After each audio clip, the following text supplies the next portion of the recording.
Olá pessoal, estou colocando aqui a resolução da prova, tá? De matemática empresarial. Então, vamos lá, a correção. Determine o valor da seguinte expressão. Essa era a questão, tá? É uma questão que já foi trabalhada em sala de aula e a gente tem que só ter cuidado com os valores que são elevados à potência par ou à potência ímpar, dependendo da sua base. Então, nós temos menos 3 elevado a 6, ok? Vou cobrar o computador. Menos 3 elevado a 6 dá menos 729. 1/3 elevado ao quadrado dá 1/9. 2 elevado a menos 2. A gente tem que lembrar que inverte a potência e cada uma das... tanto o numerador quanto o denominador é elevado ao quadrado. Então 1 elevado ao quadrado é 1, 2 elevado ao quadrado é 4.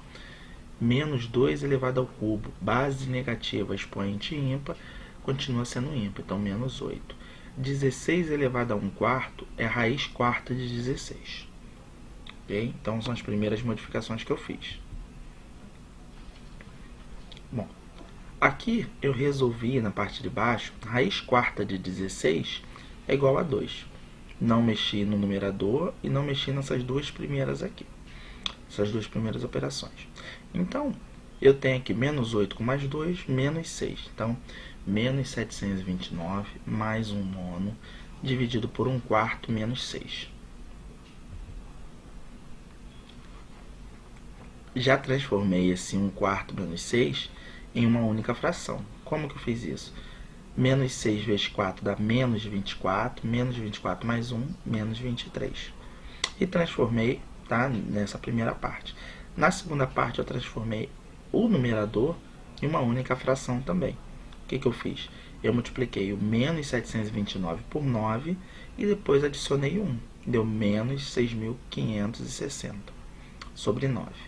Dividido por 23 é menos 23 sobre 4.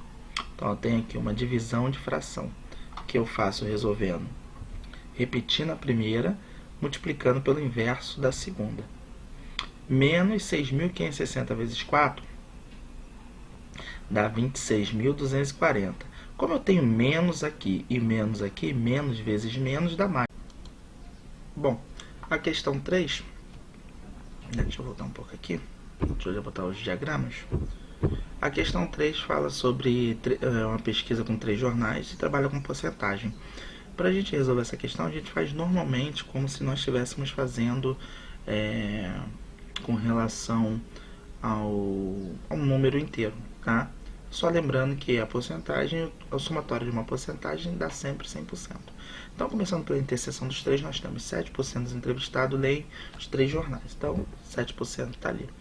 19% leem B e C.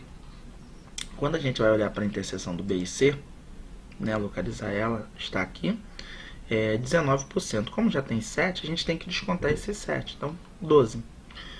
15% leem A e C. A e C está aqui. Se eu já tenho 7, faltam 8. 12% leem A e B. Se eu já tenho 7, falta 5. 35% leem Jornal C. Bom, só que no Jornal C eu já tenho 12, com 8, 20, com 7, 27. Para 35, faltam 8. 55 leem Jornal B. Bom, eu tenho 12 e 5, 17 e 24. Para chegar a 55, falta 31. E 40% leem Jornal A. Só que o Jornal A eu já tenho 8, mais 7, 15, mais 5, 20. Para chegar a 40, faltam 20. Toda essa representação aqui, pessoal, é de todos aqueles que leem algum jornal. Mas a gente também tem aqueles que leem jornal nenhum, que são os 200. Mas para que essa informação é útil? A gente vai ver. Quando eu somar todos esses valores, eu tenho o quê? 91. E esse 91 é o quê? 91%, já que eu estou somando todas as porcentagens. Como é porcentagem, o total de uma porcentagem é 100%. Então faltam quem? Faltam 9%. E esses 9%, o que tem a ver isso? Esses 9% significa que não leem nenhum dos 3 jornais. Só que eu tenho um total aqui de 200 pessoas entrevistadas, tá? que não lê jornal nenhum. Ou seja, 9% equivale a de 200 pessoas. Então é essa ideia que eu vou utilizar para poder resolver essa questão. Então, 9% é igual a 200, né? Eu não coloquei com símbolo de porcentagem, já coloquei por cento para poder facilitar o cálculo. Então eu tenho que 9 é igual a 20 mil. X vai ser quem? X é o total das pessoas que eu tenho. 20 mil dividido por 9, que dá aproximadamente 2.222. Ok? Esse é um problema que fala que um cálculo decresce linearmente. Se ele decresce linearmente, ele obedece uma função linear. Se ele obedece uma função linear, a gente precisa... vocês podem fazer por dedução, achando o coeficiente angular. Tem que ver como é que vocês fizeram.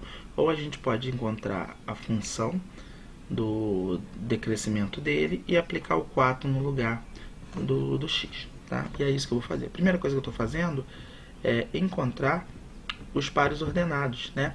Como ele fala que o preço de fábrica, então é tempo zero. Então, quando x é igual a zero, ele começa com o preço de fábrica de 7.500, onde o preço está no eixo y e o tempo está no eixo x.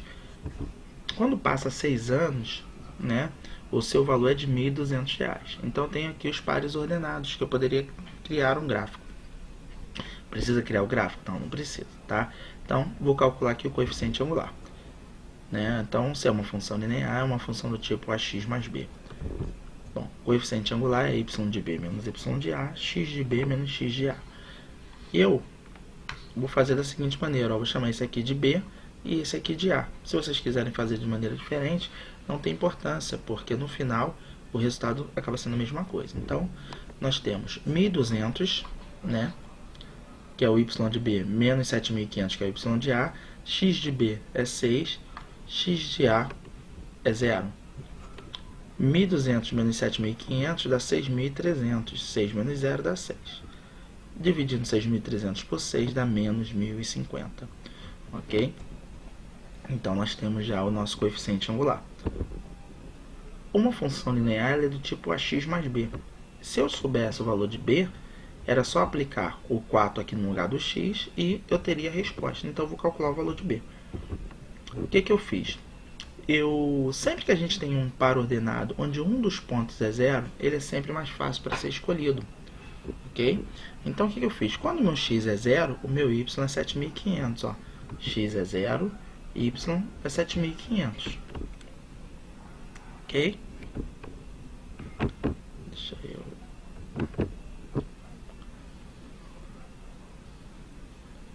Aqui, ó. X é zero e o y é 7.500. Foi isso que eu fiz. Bom, por que isso facilita? Facilita que 0 vezes qualquer coisa dá zero. Então, quem sobrou para o valor de b? 7.500. Então, minha função fica... Esse daqui é o meu A, esse é o meu B, e esse aqui é justamente o valor que eu quero calcular. X igual a 4 anos. Então, ficou menos 1.050 vezes 4 dá menos 4.200, mais 7.500.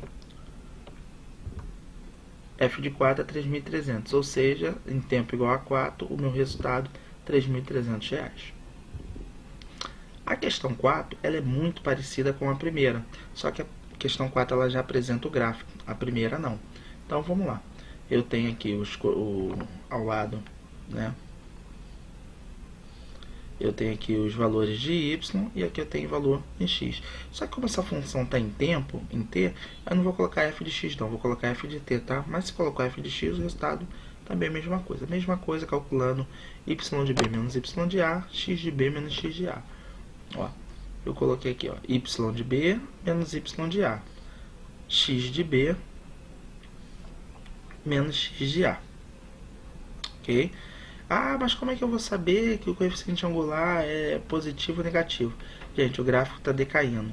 Se ele está decrescente, o coeficiente angular tem que ser negativo. Então, f de t, né, ou f de x, depende de como vocês fizerem, é igual a t mais b. Mesma coisa, eu vou achar o valor de b. Ah, mas você não fez cálculo nenhum, como é que você achou o b igual a 8? Vocês lembram quando eu falei de função do primeiro grau? O valor do b é o valor onde o gráfico intercepta o eixo y. Então, ó, em 8. Então, obrigatoriamente, esse daqui é o meu valor de b. Tá? Então, não preciso nem fazer cálculo. Se o gráfico tocou no eixo y, aquele é o valor de b. O a está aqui, basta agora eu calcular o seguinte. Ele quer saber o valor de t. Ó, se ele quer saber o valor de t, então ele quer saber no eixo x. Quando a água representa em 2000. Ou seja, está no eixo y. Então, o y é igual a 2 e eu quero calcular o t. Passei o 8 para o outro lado, ficou menos 8, e aqui ficou menos 3/8 de t. 2 com menos 8 dá menos 6. Menos 3/8 de t, ok? O 8 está dividindo, passou para o outro lado multiplicando. Então ficou 6 menos 6 vezes 8 igual a menos 3t. Aqui. Menos 6 vezes 8 dá menos 48, igual a menos 3t. T vai ser igual a quem? Menos 48 sobre menos 3. Menos dividido por menos dá mais. T igual a 16. E como T é em tempo, 16 anos é a resposta. E a última questão é uma questão bem simples. Basta apenas a gente transformar os radicais em fratorar esses radicais. O 18 é 9 vezes 2. O 8 é 4 vezes 2. Ou 2 ao quadrado vezes 2. Ou 3 ao quadrado vezes 2, né, no caso do 9. Raiz de 2 eu não mexo. Bom, 9 eu posso tirar da raiz, deu 3. O 4 eu posso tirar da raiz, deu 2. E o raiz de 2 eu repeti. Por que deu raiz de 2? Porque eu tenho 3 positivo mais 1 positivo, 4. 4 menos 2 dá 2 raiz de 2. Então essa é a nossa resposta. Então, chegamos aí ao final da resolução da prova. Ok? Um grande abraço a todos.